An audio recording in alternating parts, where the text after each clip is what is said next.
پشتێک و بەڕێز نێچیروان بارزانî وەکە سەرۆکی هەرێما کوردستانی هاتە هەڵبژارتن پەیامێن پیرۆزباییە بۆ سەرۆکی هەڵبژارتی هەرێما کوردستانی هاتنە شاندن.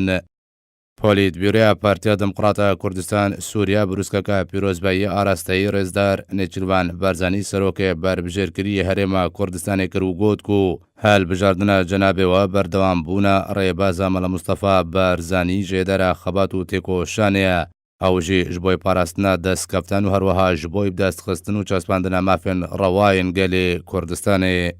Ji alî xwe jî Wezareta Derve Amerîka derbarê hilbijartina Nêçîrvan Barzanî weke serokê Herêma Kurdistanê peyamek belav kir. Di peyamê de hatiye bêguman me peywendiyên baş lêgel Nêçîrvan Barzanî hene û di gelek buwarên serekede weke esayîşa herêmî, çeksaziya aborî, bunyatnana peywendiyên navbera hikûmeta Herêma Kurdistanê û hikûmeta Iraqê de me pêk ve kar kiriye. هەروەها di peyama Wezareta Derve Amerîka de hatiye bêguman Nêçîrvan Barzanî wê weke hevbeşê nêzîkê Amerîka di buwarên sereke de bimîne.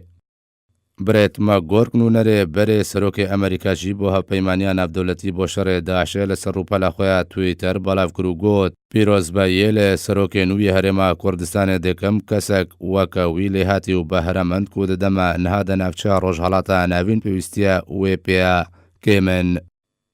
عادل عبدالمهدی سەرۆک وەزیرên Iraqê dê peywendiyeka telefonê de pîrozbahiyê li rêzdar Nêçîrvan Barzanî serokê berbijêrkiriyê Herêma Kurdistanê kir. Rola rêzdar Nêçîrvan Barzanî dê çareserkirina kêşeyên aloz de bilind nerxand û hêvî kir ku dê pêşerojê de her du alî hewla bihtir ji bo çareserkirina kêşeyan bidin. هەروەها محەممەد حەلبوسی سەرۆکê پەرلەمانی عێراقê دڕیا peywendiyeka telefonê de pîrozbahî lê Nêçîrvan Barzanî kir. Helbûsî di peywendiya telefonê de got ku karîn û boçûnên Nêçîrvan Barzanî wê bibine sedema pêşkeftina wî di erkê xwênû de. نیکۆلای میلادینۆف هەماهەنگارê تایبەتê netewên yekgirtî bo proseya eştiya rojhelata navîn pîrozbahî li Nêçîrvan Barzanî serokê berbijêrkiriyê Herêma Kurdistanê kir û got ku rojhelata navîn pêwîstiya wê bi serkirdeyekî weka Nêçîrvan Barzanî heye û Nêçîrvan Barzanî hemîşe dengê bihêz û jîrê miyanro û pêşkeftina xelkê Kurd û Iraqê bûye.